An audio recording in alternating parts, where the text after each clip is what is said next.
Welcome back student. तो इस video lecture में हम डिस्कस करेंगे alternative pathway of the complement system.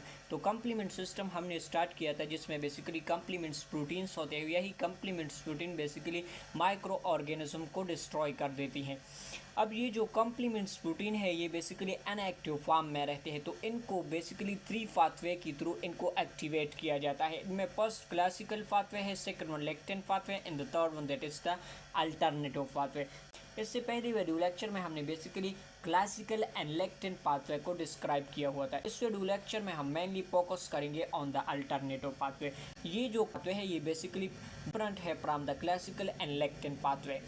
अब ये जो अल्टरनेटिव पाथवे है यहाँ पर बेसिकली जो सब्सटेंस इन्हीं अल्टरनेटिव पाथवे को एक्टिवेट कर देते हैं इनमें पास से बैक्टीरियल एंडोटॉक्सिन। तो ये बेसिकली हमारे पास लेपोपोलीसेकेराइड्स है जो कि ग्राम नेगेटिव बैक्टीरिया के आउटर मेम्ब्रेन में प्रेजेंट होते हैं और इसी को हम एंडोटॉक्सिन कहते हैं। इसके अलावा सेकंड सब्सटेंस को देखें, ये cell wall and cobravinum. So these are the substance they will activate the alternative pathway. अगर कंपोनेंट्स की बात करें तो यहाँ पर बेसिकली जो इम्पॉर्टेंट कम्प्लीमेंट्स प्रोटीन है, तो ये ओवरऑल जो कम्प्लीमेंट्स प्रोटीन है ये बेसिकली 20 प्रोटीन्स हैं। इनमें जो मोस्ट इम्पॉर्टेंट कम्प्लीमेंट्स प्रोटीन है ये हमारे पास 11 है। These 11 are important in the complement pathway. अब ये इसमें फर्स्ट है फैक्टर डी, C1 से लेकर C9 तक ये कम्प्लीमेंट्स प्रोटीन है और इसके अलावा फैक्टर डी ये भी एक कम्प्लीमेंट्स प्रोटीन है। अब ये जो फैक्टर बी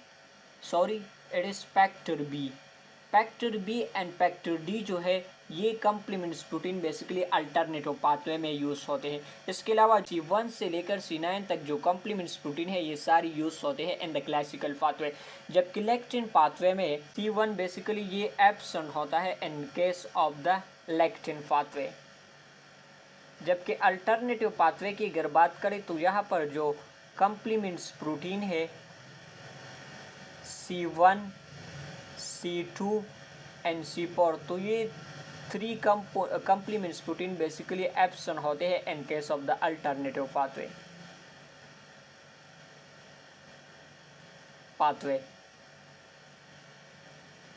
अब यहाँ पर देखिए कंपोनेंट्स में तो C3, C5, C6, C7, C8 and C9, तो ये कम्प्लीमेंट्स प्रोटीन यहाँ पर पार्टिसिपेट करते हैं। इसके अलावा जो कम्प्लीमेंट्स प्रोटीन्स फैक्टर बी यहाँ पर एक्स्ट्रा ऐड हुई है अल्टरनेटिव पाथवे में। इसके अलावा C3 convertase, C5 convertase and finally MAC का फॉर्मेशन। तो मैक का जो फॉर्मेशन है वो तीनों पाथवे में सेम है। इसके अलावा जो C3 एंड C5 कन्वर्टेज है वो भी अल्टरनेटिव पाथवे में डिफरेंट है। तो स्ट्रक्चर को देखें, इनकी स्ट्रक्चर बेसिकली होती है C3 कन्वर्टेज में होती है C3b and capital B small b। तो ये स्ट्रक्चर होता है C3 कन्वर्टेज का इन case of the alternative pathway. जबकि क्लासिकल एंड लेक्टिन पाथवे में जो C3 कन्वर्टेज की स्ट्रक्चर में पाई जाती है complements unit C4b and C2a, ये दोनों क्लासिकल एंड लेक्टिन पाथवे में C3 कन्वर्टेज की स्ट्रक्चर इस तरह से होती है। अब अगर C5 कन्वर्टेज की बात करें तो यहाँ पर C5 कन्वर्टेज की स्ट्रक्चर कम्प्लीमेंट्स प्रोटीन की जो यूनिट्स होते हैं वो basically C3b, capital B, small b and C3b। तो ये बेसिकली स्ट्रक्चर होता है C5 कन्वर्टेज का इन case of the alternative pathway. जबकि क्लासिकल एंड लेक्टिन पाथवे में बेसिकली स्ट्रक्चर C5 कन्वर्टेज का इस तरह से होता है C4b, C2a एंड C3b। ये C5 कन्वर्टेज का स्ट्रक्चर है इन case of the classical and lectin pathway. So I hope ये जो डिफरेंस है तीनों पाथवे में आपको समझ आया होगा। तो अब देखते हैं कि किस तरह से अल्टरनेटिव पाथवे प्रोसीड करती है। अब यहाँ पर अल्टरनेटिव पाथवे को देखें कि किस तरह से इनमें कैस्केड्स ऑफ रिएक्शंस होती है और इट द रिजल्ट माइक्रोबियल जो सेल्स है इनको डिस्ट्रॉय किया जाता है। तो जब भी बैक्टीरिया एंडोटॉक्सिन या ये सेलवाल, इसके अलावा जो कोब्राविनम से ये आते हैं, तो ये जो कम्प्लीमेंट प्रोटीन C3 जो है ये basically one of the most abundant complements proteins. तो ये आके बेसिकली इनको क्लीव कर देता है इनटू C3b लार्जर कंपोनेंट्स में, और C3a बेसिकली लीव कर जाती है। इसके अलावा जो फैक्टर बी है ये भी एक कॉम्प्लीमेंट्स प्रोटीन है।